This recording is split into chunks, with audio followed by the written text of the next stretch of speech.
Welcome to the NXT Podcast, your home for weekly NXT reviews and insight. The beautiful part of NXT is that when one dream ends, another dream begins. Find all of your NXT news, recaps, and analysis right here. So with that being said, we only have one question for you. Are you ready? We thought so. Let's get the show started right now.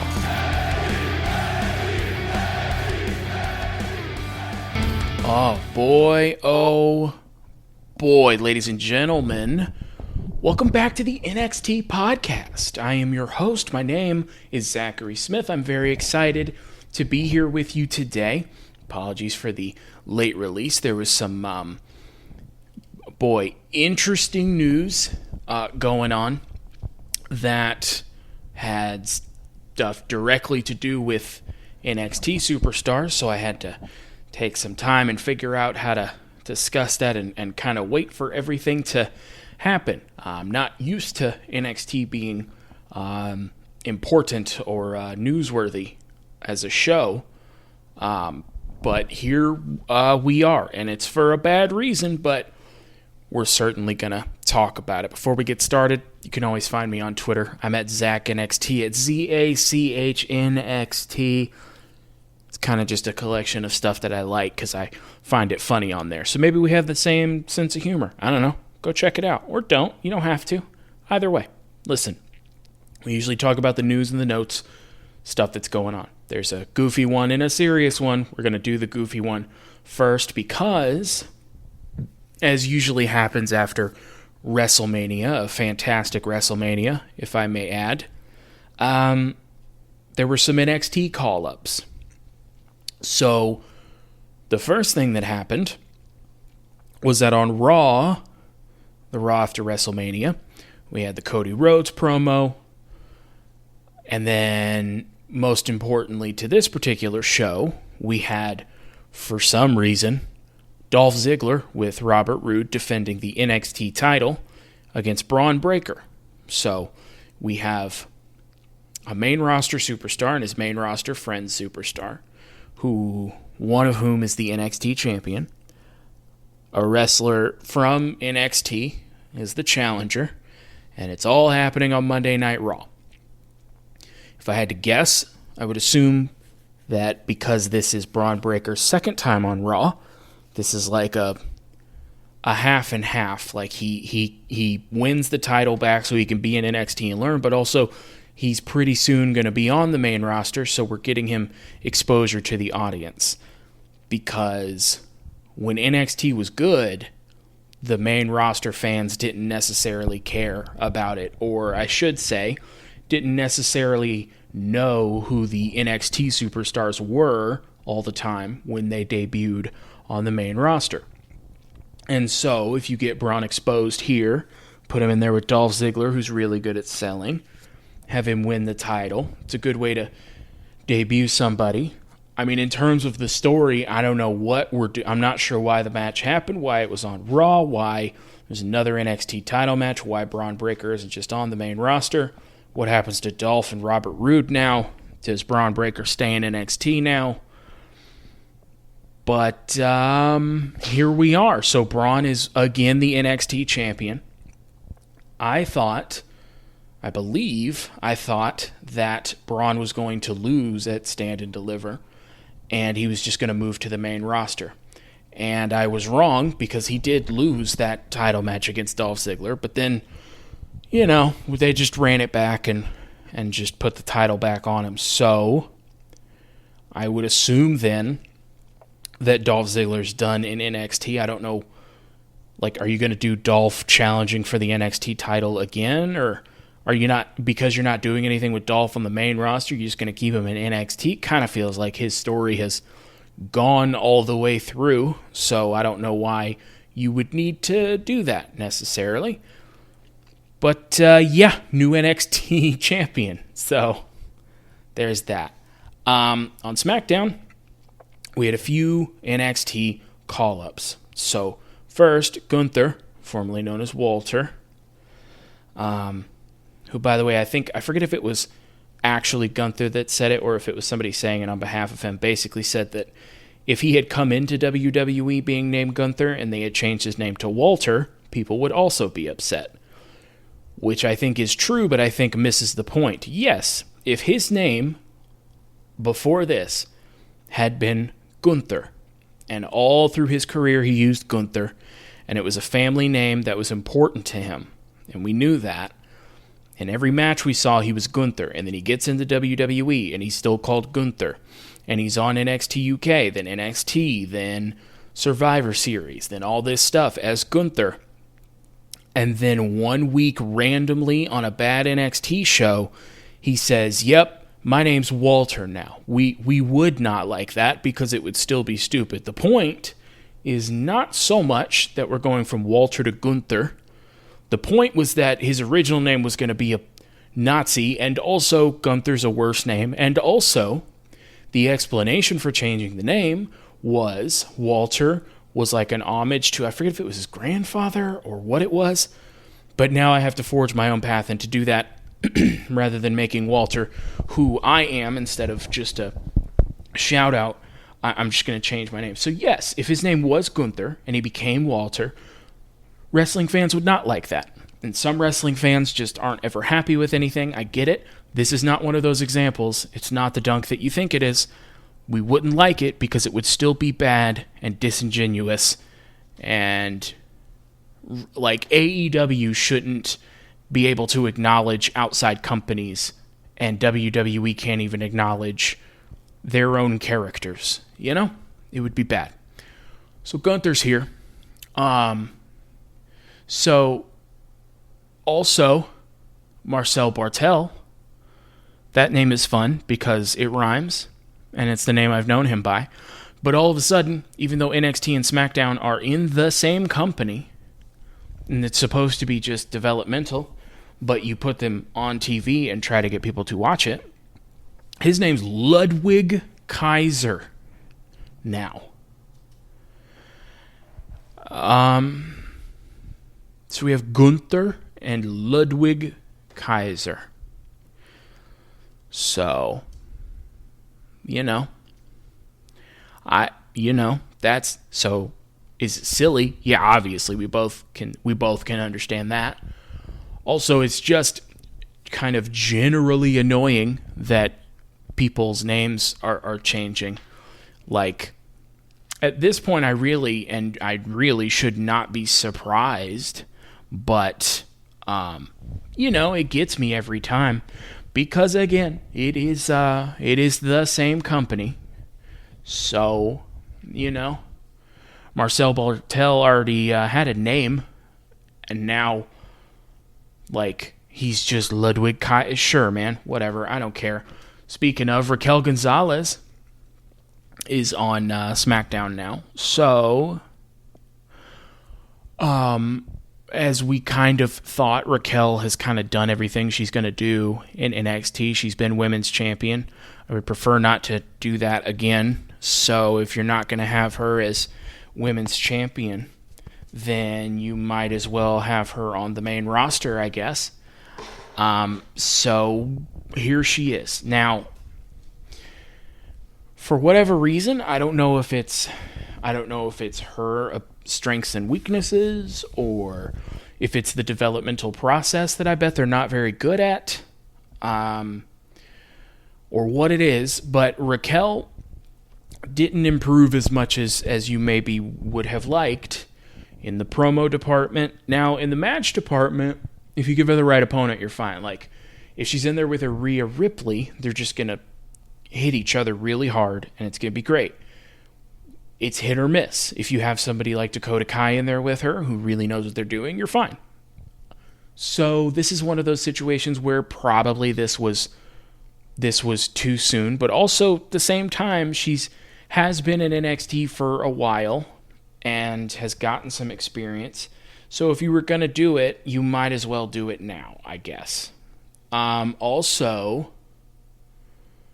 her name's not Raquel Gonzalez anymore. And I don't know why, but she's Raquel Rodriguez now. And By itself, I'm fine with the name Raquel Rodriguez. You could call her Raquel Rodriguez. Sorry, my dog decided to jump right at the microphone. It was good, Ted. It was a good jump. I just wish you wouldn't do it into the mic. Now, Raquel Rodriguez, fine with the name. Just seems like if you were going to call her Raquel Rodriguez, don't spend all of this time on one of your other television shows telling me her name is Raquel Gonzalez. Because I get it, like you're going to brand these people, and I don't know if you own the name Raquel Gonzalez or not. If you own the name Raquel Gonzalez, it's double stupid. If you don't own the name Raquel Gonzalez, then why did you change her name the first night she was in? Why was she Raquel Gonzalez for so long, and now she's just Raquel Rodriguez, which doesn't roll off the tongue as well. And maybe that's because it's new. But sure, listen, I wish all of these people the best. Raquel Rodriguez really is, the prototypical WWE kind of superstar, right? Like if Raquel were on the men's side, she would be exactly what Vince is looking for, like big, jacked, looks like they could beat you up, would probably turn heads in an airport to that thing that Vince always wanted. I don't know if he feels that on the women's side or if he still just wants women to be really hot. But clearly she has something that they're interested in. Now, here's the problem. You have to be very careful how you present her because, like, she would do video packages and have promos that weren't believable. And that's okay. Not everybody's strength is promos. And I'm not trying to, like diminish her at all as a professional. I'm just saying that you're going to have some challenges presenting her in the best way, because if you just take somebody who's not very good at promos and make them do a WWE promo, like a 10 or 20 minute one when you're by yourself and then you get interrupted, like Cody Rhodes can do that in his sleep. Raquel Gonzalez, not so much. And if you send her out there, like, that's part of the reason people don't like Ronda Rousey. There's a few reasons, but one of the reasons is that she's bad at promos. She hasn't gotten any better, and she's not believable. And if you can't tell me the story, then it's very hard for me to attach anything to you. And especially, Raquel can be intimidating right now, but like when she loses her first match and that aura goes away, ask Omos after he had his loss. What was it, to Bobby Lashley? Like, now the undefeated monster thing shtick is gone, but you don't have any promo to back it up. That's not going to be good. But I hope Raquel does really well. Gunther is, boy, he's one of the best wrestlers in the world.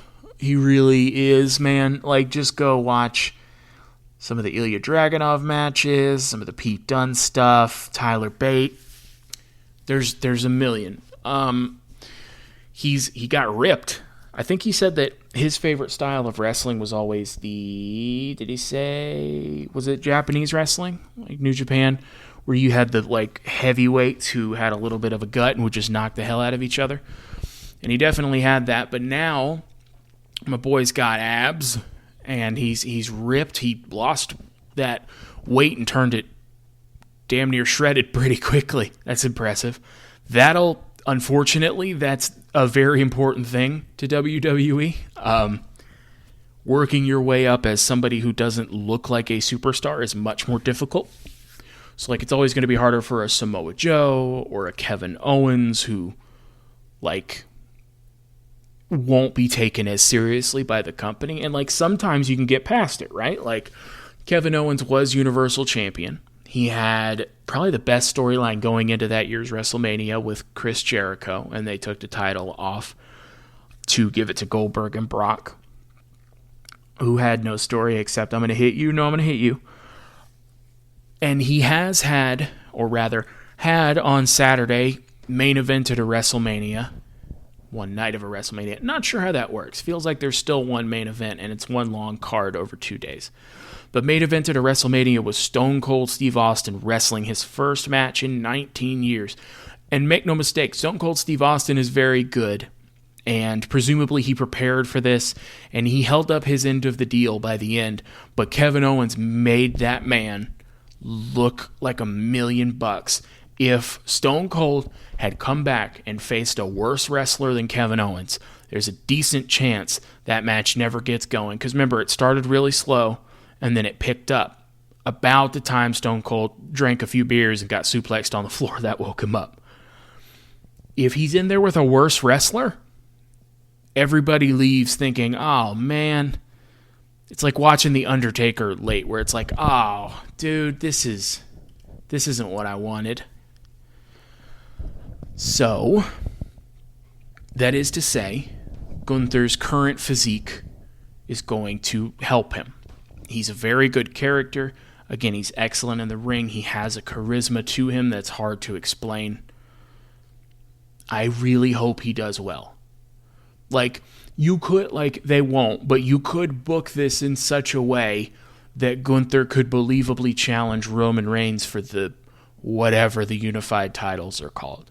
Like, I would absolutely believe that. You'd have to, like, heat him up, introduce him to your audience. It'd be a little bit down the road, but he is that level of talent, and I promise you that match would deliver. But it remains to be seen whether, that'll happen, but I hope it does, because he is a main event talent.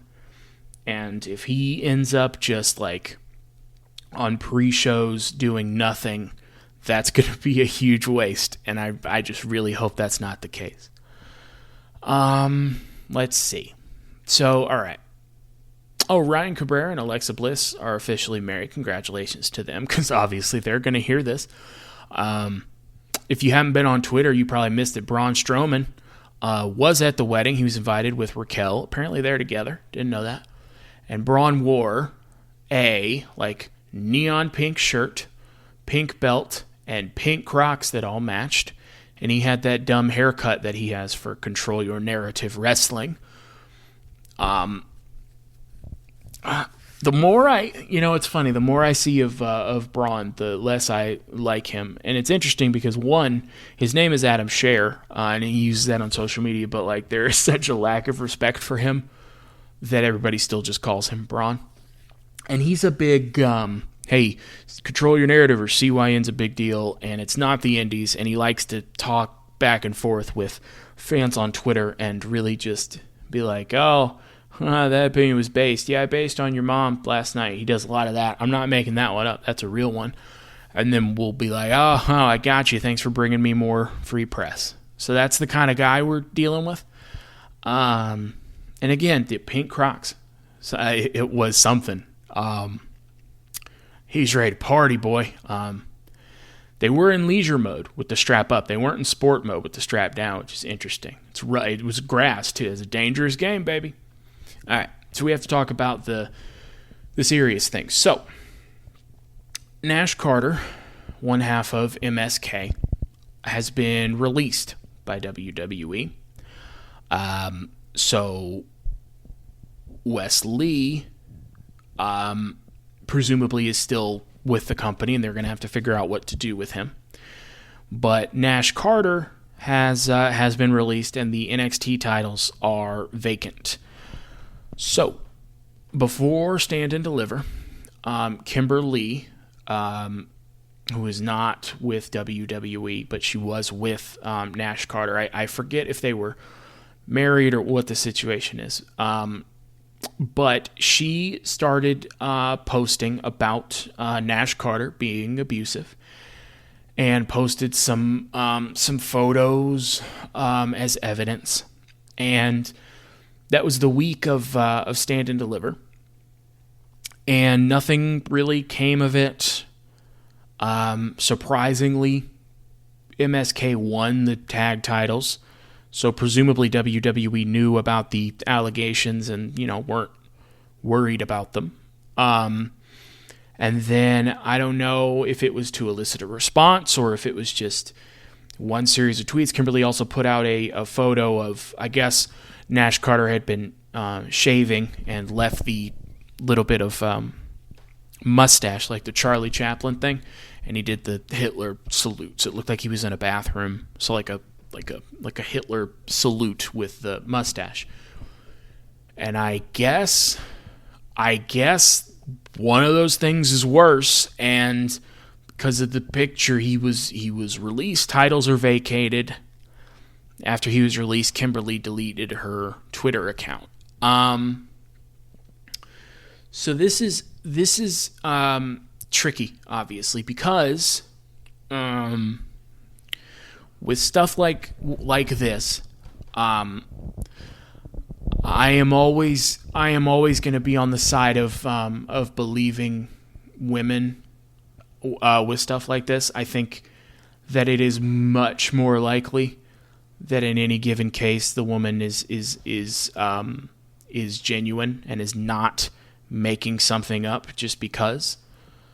I think that people think that is much easier or can be done more than it is. And again, I think any number of things could happen before a woman would put out these false allegations. I'm not saying that never happens, but I am saying when I hear stuff like this, I will wait to hear everything that happened, but I believe women with stuff like this and with stuff like sexual assault and all of these things, right? So there seems to be two schools of thought here. The first school of thought is kind of, whoa, that was quick, but good, between the Hitler picture and the allegations. I don't want people like that in the company. There's one more side. The other side is like, if Nash Carter's going to get fired, then are you going to fire, let's see, Austin Theory, Matt Riddle were the big ones. Matt Riddle's tricky, man. Matt Riddle has got a lot of stuff that everybody just kind of seems cool to just never mention again, and then Randy Orton just talks about how great he is. And like I would love some more clarification about the horrendous stuff that is in there. And Austin Theory is a whole separate situation that some people think is them ignoring it. Some people think it was disproven. Point is, the other school of thought is Kimberly was maybe emotionally unstable, wanted to get back at Nash Carter, and in order to do that, put this allegation out, and then that didn't work for whatever she wanted to do with it, and so she put out the Hitler picture to try and get him released, and then got a bunch of backlash and deleted her Twitter account. I am not here to tell you, what you should think about this. I don't think it's up to any of us to take sides. I don't think Kimberly or Nash Carter particularly need our help. I don't think Wes Lee needs our help. I don't think any of them need our help. And I don't think us yelling about it on the internet's going to change or affect anything. I couldn't not mention it, right? And again, I think you've figured out where I stand here, in that I would rather believe a woman and then be proven wrong later than be the I'm gonna hold judgment until I hear more, or assume that a woman is not telling the truth. And I think, as somebody who has my own mental health stuff that takes up a good part of my life, it's not the best to hear that weaponized, like, oh, she was, mentally ill and had all this emotional stuff, and that's why she was, doing that. I don't love that, but I think one of two things is going to happen. Either eventually charges will be filed, or something will come out that proves this, or that cements it, I should say, as her telling the truth. Or if it happens to be a complete fabrication, then that will come out, in which case, if Kimberly is telling the truth, then Nash Carter should have been released. That was the correct move. Also, when those allegations first came out, you should have at least suspended him, certainly not had him win tag team titles on your premium live event. If Nash Carter is the wronged party here, and it really was a complete fabrication, then he should get his job back. And, we should go from there. It just is really odd to me, or would be odd to me, for somebody to completely make those things up. That is such a serious thing to say and to do and to put out into the world, that I think at the very least, the people that put out the allegations deserve the respect of hearing them out. And it's terrible. Whatever happened here, I think I have an idea, but whatever happened here is terrible. And I feel bad for several people in here. One of them being Wes Lee, who just lost his tag team partner. MSK has been a team long before they were in WWE. Like, these guys are tag team wrestlers. I'm sure that they were singles guys at some point. But, being a tag team, and by that I mean not just two guys who are singles coming together and teaming. I mean dudes who match their gear, work on their moves, have a different theme, wrestle together always. That's a hard transition back into a single superstar. And listen, I don't want to make light of this, but when I first saw MSK, I said, if there is a Shawn Michaels of this group, it's Wes Lee. And so, the only positive I can take out of this is that I think Wes Lee is talented enough. If he wants to stay with the company, I would understand if he didn't. But if he wants to, he could figure something out. I think he is more than talented enough. So, that's all I can take out of this. And unfortunately, this is one of those stories that I waited as late as I could to record this, specifically so that I could make sure that, nothing else was coming out. And the last thing that happened was that she deleted her Twitter account and he was released. And so, we are left in a place where that's all we got. And again, I don't want to... I'm not going to tell you how to feel, but I am going to tell you that this is very, very early in the process, and so no matter what you think, just try not to completely cement your opinion as a fact in your head, because we really don't know anything about this yet. We saw an accusation, we saw WWE fire somebody, and now here we are. And again, it is terrible. I feel bad for Kimberly. I feel bad for Nash Carter, depending on what happened. I feel bad for Wes Lee. It's a really crappy story for a team that, had its ups and downs, but had just won these tag titles for a second time and were trying to get it going again. They had stuff with Matt Riddle, which is super weird now, looking back on it. It's a little bit like when Velveteen Dream was in NXT. Seeing Matt Riddle was like, oh, okay, this is weird because you still got some stuff that we're sweeping under the rug. But you're a Raw Tag Team Champion, so we're fine. So, I don't know. I usually have more eloquent thoughts, or I have more to say. But it's just a crappy situation, man, and I'm sorry kind of to everyone involved. And obviously, please don't send hate to Wes Lee or Nash Carter or Kimberly, because you don't know yet, and those are people, and it's not your job to go to bat for them. So listen, real quick, not a lot important happened, but Bron Breakker and Gunther had a really good match for the NXT title this week. That was awesome, and you need to go watch it.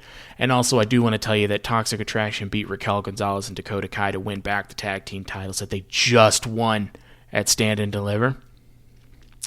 So, it's been 3 days, I think, at that point. And they lose the titles again because Raquel is going to go to the main roster and Dakota Kai's going to die in NXT, I guess, one day. It's hilarious to me. Those titles were jokes by their very creation and remain so. I think it was Dakota Kai that said, at least we kept them more than a couple hours this time. And boy, she's got it. So listen, I wasn't as concerned with the weekly show this week for obvious reasons, because I think it's important to talk about things that are difficult to talk about, like this. And I hope that I did a good job presenting it to you and not influencing the way you feel or making you feel bad if you feel differently than me. I'm very big on just because you disagree with me, unless it's about one of a few things, like if you're like racist or transphobic or hate women, like we can't ever be cool if that's how you're doing it. But I want to be able to disagree with somebody and still get along with them. So if you feel differently than I do about this, I understand, because we're working on the same amount of information. Maybe your life experiences have taken you to a place where you believe something, or you have more of a propensity to believe something on one side than I do on the other side, and that's fine. And also, when people get called up to the main roster, it is a big deal. This is the entire point of NXT 2.0. And I want you to pay very close attention to Ludwig Kaiser and Gunther and Raquel Rodriguez and Bron Breakker, who now we're allowed to say is Rick Steiner's son. By the way, at the end, Joe Gacy kidnapped Rick Steiner. I love that wrestling's so ridiculous, I can just say that. But keep an eye on all those people, because the specific mission statement for NXT 2.0 was, we're getting away from these indie guys, because what the hell do they know? Other than making one of the best wrestling shows I've ever seen, and then careening it into a hurricane called AEW, and then getting mad when it lost. We're going to bring in people who aren't wrestlers, who are from other places. Gable Steveson, who, boy, I need you to Google Gabe Steveson before he shows up on Raw every week, and just have that information with you. Pay attention to these people, because NXT 2.0's entire mission statement is, we're building new stars. We're building the stars of the future, right? So you think you have one in Bron Breakker, you think you have one in Carmelo Hayes, you think you have one in several people. But if these people get to the main roster and they have, success, and they're pillars of the shows that they are on, fantastic, it's working. If they don't, and I suspect maybe one of these people will be successful, and by successful, I mean is on track to being a future face of this company. By face, I don't mean Roman Reigns. I mean, you can be Roman Reigns or Charlotte or Becky or Ronda or Seth or Kevin Owens or, somebody that you think of when you think WWE. I think maybe one of these people will get to that point. I think it's most likely that none of them do.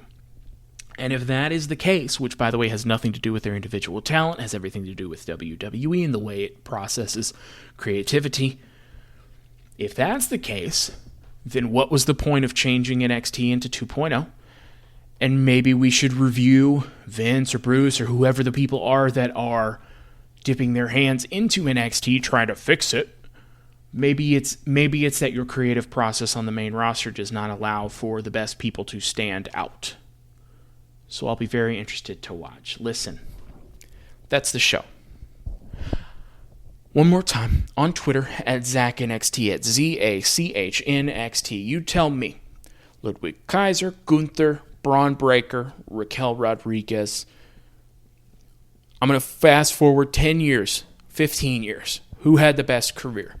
Do any of these folks main event, and by main event, I mean main event, a WrestleMania?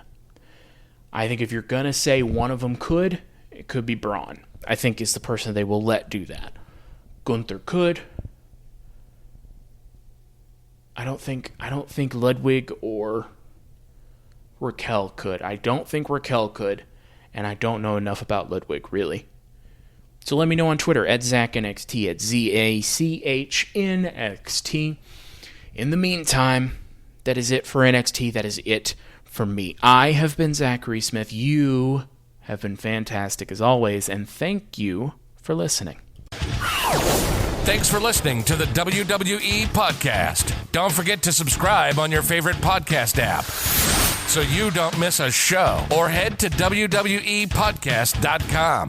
And for all of these shows ad-free, head over to patreon.com/WWE Podcast. Until then, we'll see you next time.